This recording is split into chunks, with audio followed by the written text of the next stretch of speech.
What is going on, guys? Welcome back to We Want Picks. My name is Jacob, aka the Freckled Salamander, here to bring you my quick pick video for UFC 300. We did it, guys. We are finally here to what hopefully is going to be one of the greatest cards of all time, coming off the solar eclipse, man. My eyes are hurting bad, man. You're not supposed to look at the solar eclipse, but how can you not? I live in Dallas, so it was completely dark, and I'm just looking at that thing like, oh my God, it's so beautiful. And then I'm like, oh my God, I can't fucking see a thing. But before we get into the quick pick video, we just had a fantastic week last week. Lock of the week here. We had Almeida. Our biggest bet was Gene. Over 2.5 in the main event. Make sure you go to WeWantPicks.com and consider becoming a premium member today. How much is it, guys? It's only $10 a month. And I know you guys have nonsense bets on top of nonsense bets. You guys probably haven't even bet for a while, but you're back for UFC 300. You've got a $10 parlay on something fucking nonsensical that you know isn't going to hit. You might as well take another $10. Become a premium member. It's only $10 a month, so if you haven't tried it, you might as well try it this week. See how we do. It just helps you understand to see where other people are putting their money. Plus, we got all sorts of tools on the website. Check it out, WeWantPicks.com. That's enough of the nonsense. Let's get into the UFC 300 breakdown. Stop, and we've got a banger to open the card, and I know bangers, bro. We've got Figgy versus my guy Cody. No love Garbrandt. I love Cody Garbrandt. Nothing against Figgy, but Cody Garbrandt, man, that the trials and tribulations that this gentleman has gone through is absolutely absurd. Even in those TJ Dillashaw fights, he was winning those fights, got a little bit too aggressive, and obviously, anytime he's going to get too aggressive in the striking, he is going to be a liability in the striking defense. The good news is for Cody Garbrandt is a lot of times he's the one that puts himself in those positions. It's not like just regular exchange and he's getting caught like a lot of other people. It's when he bites down, tries to throw that big right hand, stays in the pocket, and that's when he gets hit. If he doesn't do that, he's still a pretty good fighter. I'll be honest, guys. I've been trying to find reasons to pick Cody Garbrandt in this fight. And I think the way that he needs to fight this fight is point fight, stay along the cage. First of all, I think that this fight is going to be boring as shit. Both these guys are kind of counter-striker type guys. Figgy's going to be walking him down with that hand, cocked back, ready to throw. Garbrandt's going to be bouncing around on the outside. But if you're Garbrandt, that's kind of how you have to fight this fight. Let's touch him. Let's touch him. Let's stay on the outside. And I would say with 30 seconds to go in every single round, boom, you go all in for a takedown. Figgy will let you take him down. He's going to chase a guillotine. You got to be careful. But hopefully, with 30 seconds to go, you can withstand all the submissions. So if I'm Cody Garbrandt, if I'm game planning for Cody Garbrandt, I think a point fight for 4.5 minutes of every round. Stay safe. You're going to be able to score. His offensive striking is good enough to score points without getting hit. He just footwork, point. Shoot a takedown, win rounds that way. I don't think that's what's going to happen, though. I got to go Figgy here. He's the more dangerous guy. He's going to be in Garbrandt's face. Garbrandt eventually is probably going to throw one of those combinations. Could get clipped. If he gets clipped, we know what happens. And even in the wrestling, in the grappling, I know Cody's a good wrestler, but even in the wrestling and the grappling, Figgy is just so dangerous. Looks really good at 135. I got to go Figgy here. I really want to find a reason to pick Cody for the live stream. Maybe we're going to be live this weekend for the card. Maybe on live stream, we just sprinkle Cody just for some shits and gigs. But I got to go Figgy as a pick. Let's move on to the next one. Bobby Green versus Jim Miller. This, I mean, if I'm setting the odds for this, I would say at this point in both of their careers, I would put Bobby as the favorite. He's the better fighter. I mean, Bobby King Green is still Bobby King Green. He's a great boxer. I know he's got the Philly shell. He's been knocked out. But Jim Miller isn't fucking Jalen Turner, right? Jim Miller isn't Drew Dober. Jim Miller is a guy that's, you know, going to get in your face a little bit. He will throw some power shots. He wants to kind of mix in the wrestling a little bit, but I don't think he's going to be able to take down a guy like Bobby Green. So on the feet, honestly, in theory, King Green should style on a guy like Jim Miller. But if King stays in the pocket, that Philly shell and that chin gets clipped, we really can't trust it as much as we used to. So I'm going Bobby here because he is the better fighter. He is going to be the better striker. And maybe he mixes in some offensive wrestling, but I think at UFC 300, he's not going to do that. This dude wants to show up and style in front of all these fans on a monster card. I would put these odds like minus 125 Bobby, but he is going to be my pick. He should be the better fighter in this fight. Let's move on to the next one. Jessica Andrade versus Marina Rodriguez. And this is this should be an interesting fight. And I'm going straight off the bat. I'm going Marina Rodriguez. She is the better fighter in my mind. Jessica Andrade, first of all, Jessica Andrade is fucking beautiful. I don't want to comment. I don't want to hear anything. If you look at Jessica Andrade in the face, she is hot as shit. Quote me on it. Look at her and give her an honest review. I'm talking about her smile, her eyes. Beautiful girl, Jessica Andrade. But as a fighter, she needs to bully girls. And a lot of people are going to play the game that I tried to play. Right? Verna was taking down Marina. So then I said, Michelle Waterson Gomez, she's got takedowns. She's going to take down Marina Rodriguez as well. Didn't fucking work out. So if you think Jessica Andrade is just going to come in and take her down, it could be, right? She could get in the clinch positions, be strong. She's a very big, strong, physical girl. Got the shoulders, got the traps, got the Adam's apple, nice smile, Vaseline on the face, the braids. That's what I'm looking for in a woman, right? She does have the power, but I think Marina is just going to I think Marina has the ability to style on here. And as an underdog play, as a better striker in a mostly striking matchup, that's hard to ignore.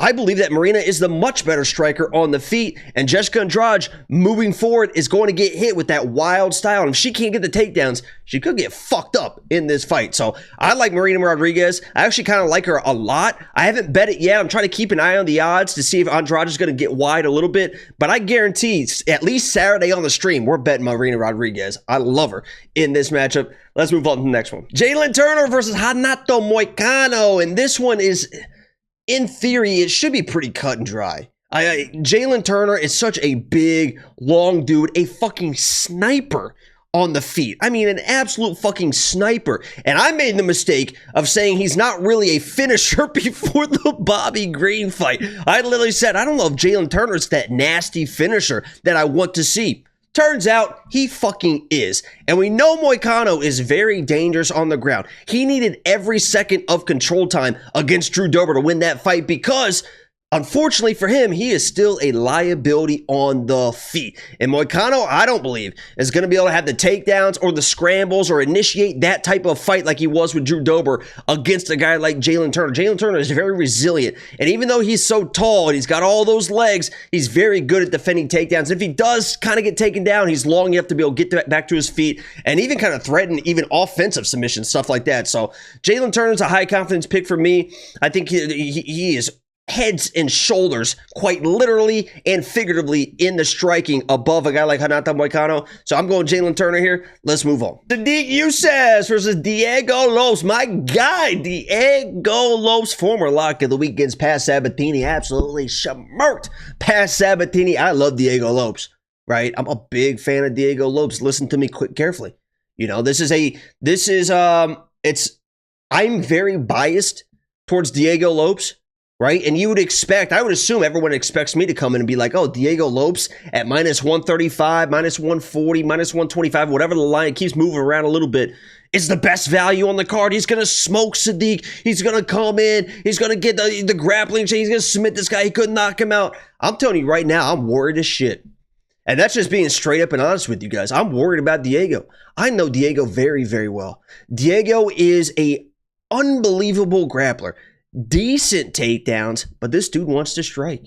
Not only does this dude want to strike, he doesn't want to strike outside and be clean like a Sean O'Malley. He wants to get in your fucking face, and he wants to knock you out, and he wants to do it and do it fast. This guy is going to come across the cage into Sodiq's face and start throwing heavy and try to get a knockout at UFC 300, and that's what worries me, because Sodiq does have power, and if you force the action on Sodiq's in one retrospect, is a very good opponent for Diego because he will kind of sit back and he'll take his time. But if you get in his face, he knows how to strike and he has power in the pocket. He can drop anybody in this division. And I worry that Diego's going to get a little bit too happy and his defense, I mean, as good as his offensive striking is, which is pretty good. It's not great, but it's pretty good. His defensive striking, he does get hit on occasion. And if he gets hit, It's going to be bad news. I pray to God that at some point the pressure becomes too much for Sodiq, and Sodiq, for whatever reason, shoots a takedown on his own to initiate the scrambling,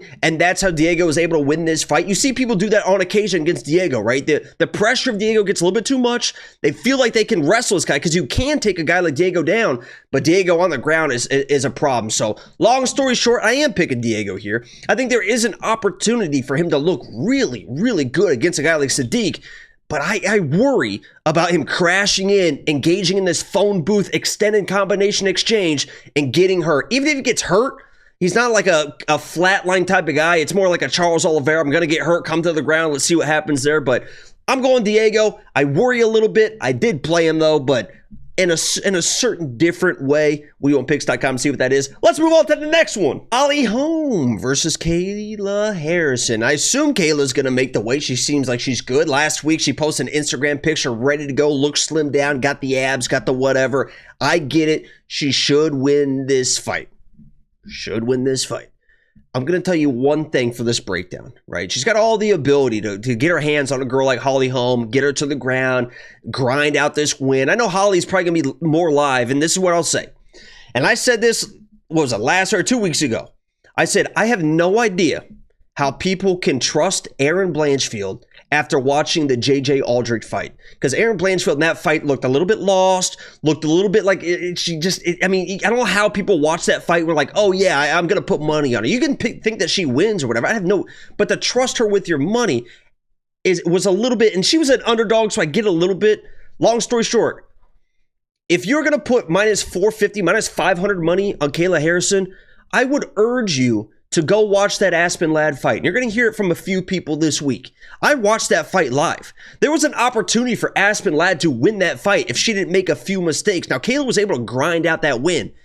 But Aspen Ladd is like, that's Aspen Ladd we're talking about. And Kayla hopefully has has evolved since then, worked a little bit more in the mixed martial arts game. Now she can use the elbows, right? That's a big part. PFL, you can't use the elbows in the ground and pound. UFC, you can. So if she gets on top, maybe the elbows makes a big difference. She's got those kind of positions where the elbows could make a difference. But I'm just saying, she is going to be my pick. But minus 450, minus 500 after I'm seeing Aspen Ladd on her back, Kayla on her knees and Aspen Ladd's on her back, I'm not doing it. She is my pick. Let's move on to the next one. Calvin Kattar versus Aljo. And I've been up and down with Aljo, right? He was my dog. I mean, I picked him versus Petr Yan in both of those fights, 2-0. He was my anti-lock of the week against Sean O'Malley because I said he was not going to be able to get the takedowns against Sean O'Malley, and he was going to get knocked out in the second round. Predicted it absolutely perfect. You can go watch the film if you don't believe me.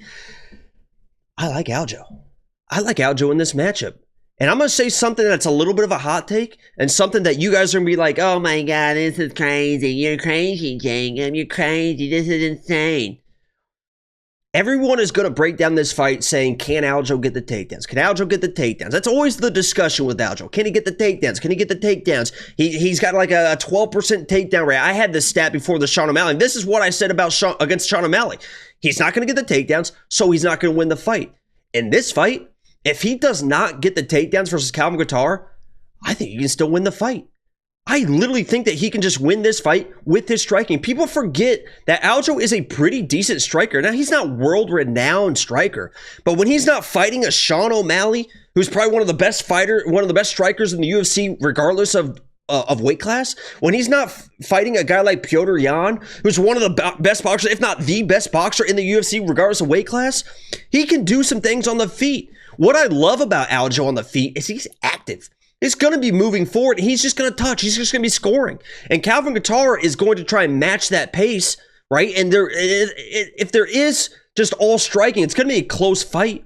But Aljo moving forward and constantly scoring, Aljo's always scoring in the striking. Boom, front kick, boom, kick here, boom. Dude, just all pitter-patter punches, but those are scoring rounds. Those are scoring the punch. Those are scoring in the rounds in the fight. So I'm Aljo here.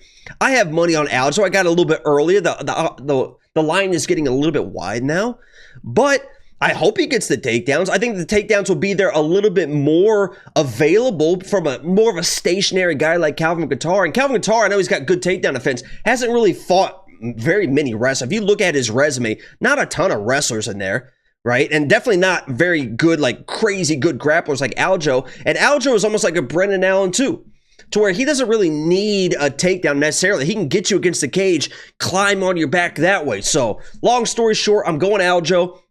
I hope that he gets the takedowns. I think there's going to be opportunities for him to get the takedowns that he needs. If he does, I think he can really control Calvin on the ground. But if he doesn't get the takedowns, I still think he can win this fight. With the striking, with the pressure, scoring rounds, getting those nice shots in, just staying active in the striking. So I'm going Aljo here.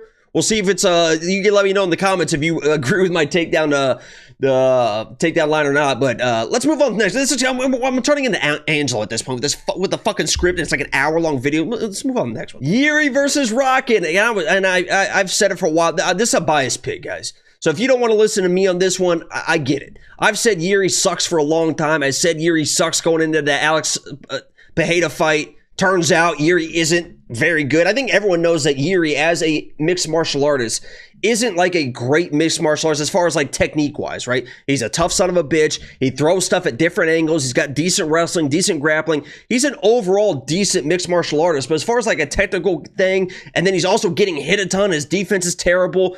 In this fight, Rakic, obviously coming off the knee injury, off the layoff. We'll see how quickly he can get things turned on. But Rakic is so technical, man. Not only is he technical, he kind of has that Alex Pereira leg kick, that calf kick that was giving Jiri a lot of issues. Remember, Jiri in that fight, he won that first round, but he was really feeling the effects of that calf kick. Rakic almost has that same calf kick. And he's very technical in the striking, defensively sound, which is important versus Jiri. Obviously, the different angles that Jiri throws could give him some issues. I believe that this is going to be kind of a boring fight. Rakic maybe mixing in some takedowns. He's got some decent wrestling. We're really kind of just staying safe in the first round, coming off the layoff, trying to find his time. Jiri doing kind of the wild shit, pressing forward. Rakic maybe dropping the first round just because of the pressure, but then he gets the timing back. He starts landing the calf kicks. He starts landing enough strikes to win this fight. If I played this honestly both ways. I have Rakic on a money line, but I hedged it a little bit, a little insider information here, with Jiri inside the distance decisional action. I don't think Rakic is going to finish Jiri. He's not really, I mean, he throws some big power sometimes, but he's not like constantly landing big power like a guy like Alex Pereira. So I believe that I have Jiri inside the distance decisional action just to kind of hedge my money line, but I believe that Rakic is probably going to win a decision in this fight. I like Rakic in this fight, mixing some takedowns. I believe he is the more technical, better overall striker, and honestly, I'm a little bit of a Jiri hater, so take that with a grain of salt, but I'm moving on to the next one. Bo Nickal versus my guy, Cody, Brundage, and I'm telling you right now, I know what's going to happen in this fight. You guys don't want to hear it. I promise you don't want to hear it. Bo Nickal, coming off a knockout, UFC 300, opening up the main card. This guy's not going to wrestle. This guy's not going to wrestle. This guy's not going to come in and be boring Bo Nickal. He thinks he can strike. Right? He's talked about, I'm a good striker. I've been boxing my whole life too. My mommy taught me how to box. I've been boxing my whole life. I'm going to show the world I can get another knockout. I don't want to be the guy that gets the takedown and the control and the submission. I'm going to try and take Cody Brundage's head off. Right? That's what, I guarantee that's what Bo Nickal's thinking. I guarantee that's what he's thinking. I guarantee he thinks it's going to be easy. Oh, Val Wardburn, I knocked him out. So I'm going to knock out Cody Brundage. Guess what's going to happen? He's going to load up. And he's going to jump in because that's what he does when he strikes, right? He's not fancy footwork, 1-2, stepping in, throwing combinations. That dude lunges in, right? Lunges in, big right hand. Guess what Cody's going to do? Whoops. That's what Cody's going to, whoops. And when he steps off, guess what's going to be waiting for Bo? Right there. That's what I'll be waiting for. Bo Nickal's in trouble, people. And I've been trying to warn people for a while. Right? I've been trying to warn people. I can't warn people anymore. Bo Nickal is not going to wrestle until it's probably too late. And if he tries to wrestle when it's too late, Cody's going to flip him, mount him, and you're going to hear everybody in the world crying. Okay? Because their parlays are dying. Oh, the first round submission Bo bets are dying. The first round Bo bets are dying. The first round knockout bets on Bo are dying. And my guy Cody Brundage is coming out with a win. First round. It's going to be easy. Moving on to the next one. Charles Oliveira versus Arman Tsarukyan. Woo. Oh, man. This is another one where I'm a little bit biased. I don't think I am, and this is the difference between me and a lot of people. I'm always going to be honest when I'm biased. If there was a biased fight on the card, it is this one. Everyone loves Charles Oliveira. If you don't love Charles Oliveira, I don't know. The guy's a great guy. He's a fun fighter. If you don't love Charles Oliveira, just click off this video. I don't even fucking want you here, right? If you think he's going to lose, that's fine. But if you don't love Charles Oliveira, who are you as a person? I'm an Arman hater. I think I've picked against Arman in every single fight that he has had, except for, you know, the last one versus Darius. I'm pretty sure I picked Arman in that one because Darius not a trustable guy. But I picked Garbrandt. I picked Joel Alvarez. People are gonna be like, Joel Alvarez, Charles Oliveira's gonna look like Joel Alvarez. I know that Arman's gonna come in. Guess what? Copy paste. Here we go. These wrestlers that get knockouts. I just talked about Bo Nickal. Arman just got a nice knockout. Arman likes to strike. Yeah, he's got the wrestling, right? If he comes in and just shoots a blast double or a single, he probably can get Charles Oliveira to the ground. That's not a hard thing to do, and he's probably got the control. UFC 300, this is going to change some people. He's going to come in and he's going to want to try and knock out Charles because everyone tries to knock out Charles, and some people almost do, right? They hit him, he drops to the ground, and if he hurts Charles and then jumps on top of him, Charles could be in trouble here. But I think Arman's going to make a fucking mistake. He almost made a mistake a couple fights ago. He was in big trouble on skates doing the chicken dance, right? Yeah, Arman doing the chicken dance, right? Woo! And luckily he got a fucking takedown right after he did. Guess what he got hit with? Nice little left hook, right? Nice little tight left hook, right? Get that elbow up, turn that thing over. Guess what Charles is really, really good at? Is that nice little left hook. So this is kind of the same breakdown here. I love fading these wrestlers coming off of KO wins who think that they're going to get another KO against people that know what the fuck they're doing in the striking. And I think Arman's going to come in, get a little too aggressive. Charles is going to hurt him. And when Charles has you hurt, game over, blouses. Charles is winning this fight. New Bronx! Justin Gaethje versus Max Blessed Holloway. And this one, I'm excited. I'm excited for this one, man. I wish that this was the co-main event, honestly, but it should be a great featured fight. Max Holloway coming up to 155. Everyone knows the deal. Everyone knows who Justin Gaethje and Max Holloway is at this point. This is a very simple fight to break down in my mind. And I would urge people to go back and watch the Max Holloway Dustin Poirier fight. I would urge people to watch that because I think the consensus here is Max Holloway went up to 155 against Dustin Poirier, a very, very good boxer, a better boxer than Justin Gaethje, and got fucking smoked. I think that's what a lot of people think and remember. If you watch that fight, Max Holloway was getting beat up early. He was trying to brawl early with Dustin, and Dustin obviously had that 155 power and was really kind of stinging Max Holloway worse than he has been stung at 145. Max obviously wasn't like fully prepared as a full 155er like he will be in this fight. But if you watch as that fight goes on, Max really started having some really good success. And this fight, being a 5-round fight, I like it for Max Holloway. He can't engage in the brawl early, and that's a very tough thing to say for Max Holloway, right? Because that's kind of what he does, right? He gets in people's faces, he engages in the brawl, he trusts his chin, he tries to get it back, and maybe, right, there still is a world where Max Holloway brawls with Justin Gaethje early and makes it out of the first 2 rounds and then is able to do what Max Holloway does, and that is pour on the volume. And if he gets to, if this fight gets to the 3rd round, even if Justin Gaethje has won the first 2, I don't know how people aren't going to feel good about Max Holloway in the 3rd, 4th, and 5th rounds, especially a juiced up Justin Gaethje. The last time we saw Justin Gaethje like really, really juiced up, and he says that he's kind of curbed those emotions, and he comes in a lot, and I agree. He looked great against Dustin. He looked great against Fizzy, right? But if he comes in a little bit too juiced up, we saw that against Khabib, just winging these wild shots, and he gassed himself, winging these wild ass shots. If he does that versus Max, he's in big fucking trouble. But the one thing I want to bring up here is people are talking like Max is like, I've seen it all week, like Max is done. Like, oh, he's fading, his career's kind of over, this is it for Max, he's gonna get put out, he's not the same Max Holloway. Motherfuckers, he is 31 years old, coming off the greatest, probably the best performance of his career. Oh yeah, I know, it was Korean Zombie though. Yeah, but he didn't almost he fucking smoked that dude. Max Holloway looked great. He's had all this time to prepare for this 155 fight. If you listen to this guy in interviews, he's a little pissed off, man.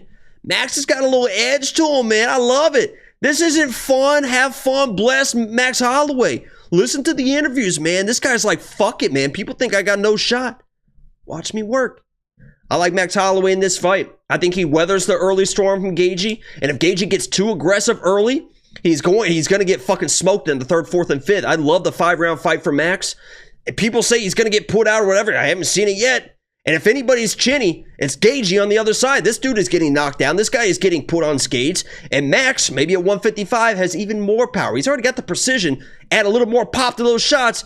Gaethje could be in trouble here. I'm going Max Holloway to get it done. Maybe even a late finish. Let's move on to the next one. Weili versus Jalin. Not going to like this one. I like Weili. Weili is, first of all, a fucking awesome person. Weili is hilarious. I've been a big fan of Weili as a person for a long time. As a fighter, very fun to watch, right? Physical, can strike, picked up the wrestling, can use the wrestling, all of this stuff. And people are going to, this is the math, right? You're going to hear, you probably heard it from Angela already. Oh my God. Weili took down, he went to the grappling against Amanda Lemos, and then Jalin was taken down. It's easy to take Jalin down. So Weili, because he took down Amanda Lemos, is going to take down Jalin. First of all, Amanda Lemos is a plant her feet, not fucking move, and try to just bomb right hands. Those are the easiest people to take down. She's just fucking planted. She's not moving. And the second that you do anything, she's just going to fucking throw as hard as she can. You level change. You get her down to the ground. Easy peasy. Jalin, I know she can get taken down. I imagine in this fight that she is going to get taken down once or twice. And if Weili can keep control, good for her. I believe most of this fight is going to be standing. Why? Because Jalin is footwork, right? Boom. She's boom. She's in. She's out. She's side to side. She's front. She's back. And she is not just looking for one shot. She's going to pop, right? And pop. And pop. And Weili's going to close distance. Pop. And pop, pop. And she's going to keep touching. And she's going to keep touching. And I believe that 75% of this fight is going to be on the feet. I believe in my full heart of hearts that Weili might get a takedown or two, right? She better keep control. I think that the most of this fight is going to be on the feet. And on the feet, Jalin is a better striker. You might not want to hear that, but she is a better striker. She is a better striker. She is the better striker. We've seen Weili get hurt in the striking. We've seen her touched up. She's a tough girl. But in a fight where I believe 75% of the action is going to be on the feet, and you're giving me plus 375 for the better striker when I believe that the most of the fight is going to be on the feet, I'm taking that, right? She's going to be my pick. Not going to be a popular pick. Don't give a fuck. Jalin, better striker. This fight is going to be mostly on the feet. I don't think Weili's going to get the takedowns she thinks she's going to get. Jalin's going to be dancing around. Footwork, in and out. Those girls are tough to take down. You know Jalin's been working on the takedown offense. That's all she's worried about. Weili can't hang with her on the feet, in my opinion. She might start getting wild and desperate if she can't get the takedowns, and Jalin could take over late. We'll see if the 5-round experience helps Weili. Jalin, I don't think she's going to have a problem with it. Jalin is going to be my pick for the upset in the co-main event. Let's move on to the next one. Main event time. Alex Pereira. I always say Pereira, but I think it is Pereira versus Jamahal Sweet Dreams Hill. And again, open and honest, I am biased. I do not think Jamahal Hill is a very good striker. And the fact that his coach is saying that Jamahal Hill is worlds better than Alex Pereira in striking, literally, that's what they're saying. He's saying that Jamahal Hill is worlds better. And I pray to God that they are just fucking with everyone, right? You're saying that Jamahal Hill is worlds better in the striking than Alex Pereira.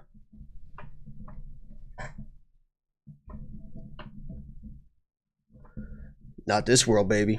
Okay? Now, I know you want to be confident.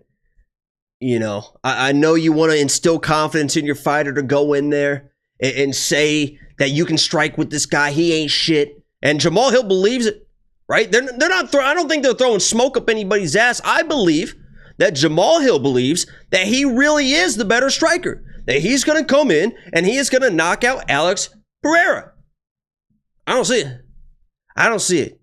When I watch Jamahal Hill fight, the people he's knocked out, first of all, this guy, you're talking about the power of Jamahal Hill. This is a 205 on the regional scene going to the decisions. This is a guy that's knocked out who? Jimmy Crew. Johnny Walker. Right? He's struggling a little bit with a 45-year-old Santos. Right? Beat the shit out of Glover a little bit, but that's still, 50-year-old. I mean, this guy is going to come in, thinks he can strike with the guy like Alex Pereira, right? With that footwork. I know there's a video circling now on Twitter with Jamahal Hill's footwork, crossing his feet, flat-footed. He's going to eat a few calf kicks, and he thinks it's going to... He's making a joke about it, right? How people think it's going to go. He's posting all these videos. He's a confident guy, and if he ends up winning, he's going to... I mean, this is going to be the moment of a fucking lifetime for Jamahal Hill if he comes in and does what he says he's going to do. But I believe that he's not going to use his wrestling. He's not going to use his grappling. He is going to stand with this guy just like Sean Strickland could use his wrestling, could use his grappling, and Alex Pereira's going to find that fucking shot. It is different when you're in there. You can look at the tape, and people look at the tape, and people see Alex at, he's like this, and he's kind of reacting to shots like this, right? It looks like he doesn't really know what he's doing, and you see him getting hit by these ones and twos, and his head snapping back, and he's against the fence, and he's getting hit, and all of a sudden, ooh. All of a sudden, that left hook comes, and it is bad news. This is, again, I got to pick the better striker. Alex Pereira has shown through his entire career how good of a striker he is with the leg kicks, with the boxing. I don't think Jamahal Hill is that good of a striker. Maybe he's bluffing us all, and he comes in, shoots a takedown, and is able to control the fight like that. Hey, Jamahal, why try to fuck up your money, man? Why mess up your money? Shoot a takedown. Get your fucking win. Be the champ. I don't think he's going to, and I think he's going to run into some fucking issues on the feet. So I'm a little bit biased here. I am a Jamahal Hill hater. There's no doubt about that. I will wear that on my chest. And if he comes in and smokes him, I will apologize and say I was wrong. But at this point, I got to go Alex Poltampa in the main event. Thank you guys so much for watching this breakdown. Make sure you like the video, by the way. Subscribe if you are new. WeWantPicks.com. It's only $10 a month. Let me know in the comments if you agree or disagree with any of these picks, so I can just fucking block your ass. I don't want to hear that bullshit. But my name is Jacob, a.k.a. the Freckled Saddler Man, and I will be live Saturday. So if you guys are watching at home by yourself, you want to listen to me, we had over 1,000 people on the last live stream. We fucking killed it with bets. I place bets on every single fight. We take your bets in the chat. We put your name on the board. We do it all. We have a ton of fun. I will be live Saturday for UFC 300, so make sure you join me. Make sure you listen to, Lock of the Week, by the way. Lock of the Week coming out this week. I got something very, very special. The video is already made. The highlight video is one of the greatest videos I have ever made. I promise you that. I'm excited for it. It'll probably drop Wednesday. Thank you guys so much for watching. I'm out. Peace.